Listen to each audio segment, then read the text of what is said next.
A partir de agora, falaremos sobre a campanha de apoio à saúde da coluna vertebral, que possui como slogan Imagine sua vida sem dor nas costas. Assista agora a entrevista. Johnny, eu queria que você então explicasse como que surgiu essa ideia da campanha. Então, essa campanha vem da necessidade que a gente percebe da má postura coletiva, né? Como sendo a mais importante das desordens, é a necessidade da informação. Então, a campanha nasceu através da Associação Brasileira de Reabilitação de Coluna, da qual aqui em Santa Catarina eu sou diretor da região norte do estado, e a gente está divulgando esse processo de orientação, trazer informação. A partir do momento que a gente entende as coisas, a mudança fica mais fácil e entendimento também. Então a campanha nasceu da necessidade de informação. Essa é a proposta? Essa é a proposta. Obviamente que a partir daí, as pessoas que apresentarem realmente disfunções e tiverem algum tipo de patologia associada, aí as indicações corretas de orientação, tanto para as visitas médicas ou para tratamentos de reabilitação, mas a ideia inicial é trazer informação.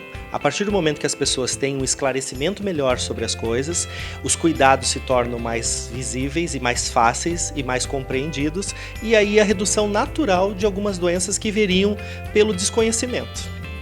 Quais são as causas mais frequentes que geram as dores na coluna? Então, dor na coluna, ela é de várias formas, né? Então, assim, é um conjunto de ações. Mas a gente acredita que a mais importante de todas elas é sim a má postura. E aí, em cima disso, a gente retroalimenta outras situações. Fatores como o sobrepeso são importantes, a alimentação hoje tem uma correlação direta sobre as alterações de coluna. Fatores genéticos, Carol, são bastante importantes que a gente tem como predisposição, mas elas são aumentadas daí pela má postura. Então tem um fator importante aí também, o estresse hoje, essa rotina enlouquecida que as pessoas estão vivendo, elas fazem com que a gente tenha uma solicitação maior das estruturas e um cuidado menor. Então o estresse tem um valor bastante importante e o sedentarismo. A gente ainda acha que não precisa fazer exercício, que o corpo vai dar conta sozinho. Então esses talvez sejam os fatores mais importantes. E aí a má postura retroalimenta tudo isso aí. Então ela é o carro-chefe, sim, da maior parte das doenças que comprometem a coluna. E o que você fala em relação ao uso do celular com relação à coluna?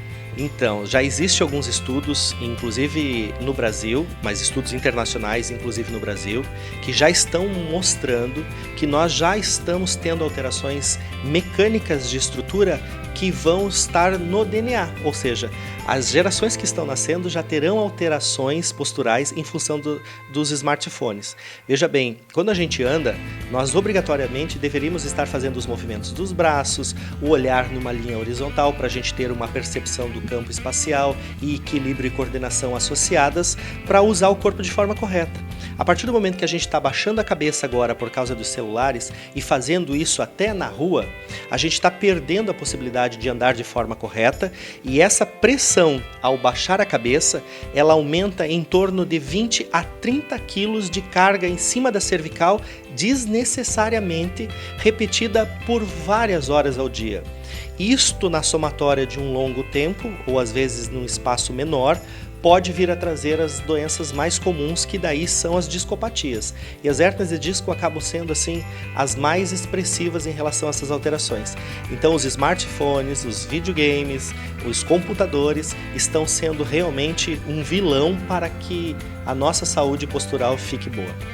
Quais são os cuidados que as pessoas elas devem ter para evitar essas dores? Primeiro entender isso, né? Que uma boa parte delas vem porque a gente não posiciona o nosso corpo de forma correta. Então, o entendimento disso. Outra coisa que é bastante importante é o não desprezo por essas informações. Porque a gente percebe que as pessoas fazem assim, tá bom, eu entendi. Mas elas não incorporam isso como verdade porque a gente não sente a pequeno e médio prazo. A gente vai sentir isso a longo prazo. Então, na verdade, a informação é que vai fazer isso não acontecer de forma correta. E aí sim, ser orientado por bons profissionais que possam aí contribuir de alguma forma real a fazer essa diferença para que não se instale doenças lá na frente. Queria que você comentasse um pouco mais sobre o que é a escoliose. Então, a escoliose é uma das principais alterações posturais onde a coluna entra em um desequilíbrio. A nossa coluna, ela tem um jogo de curvas. Então, uma coluna reta não é uma coluna que parece um poste, tá? Uma coluna reta, ela tem um jogo de curvas. O problema é que essas curvas, elas têm que ter o mesmo ângulo. Quando esses ângulos saem do eixo, a gente começa a ter as alterações posturais. A mais comum é a escoliose, porque ela inclina o corpo lateral e aí as deformidades vão se instalando. E elas se retroalimentam pelas posturas. Então a escoliose é de todas as alterações patológicas que mexem com o alinhamento, a mais expressiva e a mais comum. E aí vocês mulheres são mais comprometidas por ela em função de alguns outros fatores. E como identificá-la? A escoliose, primeiramente no espelho. É importante que as pessoas se olhem. Quando você começa a ver que tu tem um ombro mais baixo do que o outro, que a sua cabeça está mais inclinada para um lado para o outro, que você percebe que a sua pelve parece estar mais alta do que a outra. Às vezes as pessoas sentem, inclusive até na marcha, parece que uma perna está mais curta do que a outra. Essas são evidências primárias que a gente consegue observar que já manifestam a possibilidade de a gente estar desenvolvendo uma alteração de escoliose. E os resultados que você percebe com essa campanha? Essa campanha tem dado pra gente, e a conotação que a gente tem visto pelas outras associações que fazem parte do sistema no Brasil, a gente tem percebido que as pessoas têm olhado mais atentos para isso. E é tão impressionante quando você traz a informação, e a gente começou agora uma campanha com as escolas, e agora a gente vai ampliar esse processo. É tão bacana quando a gente percebe que o adolescente, o jovem, e até as pessoas mais velhas, elas recebem a informação de forma correta e elas vão reproduzindo isso. Então, a campanha, ela se tem como evidência de sucesso pela informação. A gente acredita que é através da informação que muita coisa pode mudar. Queria que você deixasse essas dicas finais.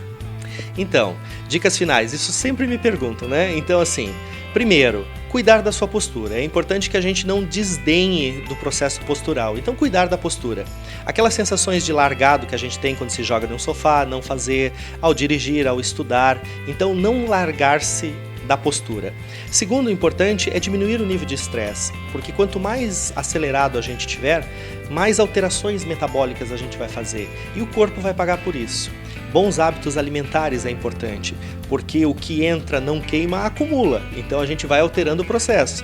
E uma outra informação bastante bacana é a atividade física, que é importante. Todo mundo fala fazer exercícios, mas o porquê fazer exercício? Fazer exercício porque ele é a manutenção do teu corpo. Sabe o carro, quando a gente faz a revisão, tudo certinho? O corpo precisa disso, então o exercício físico é esse processo.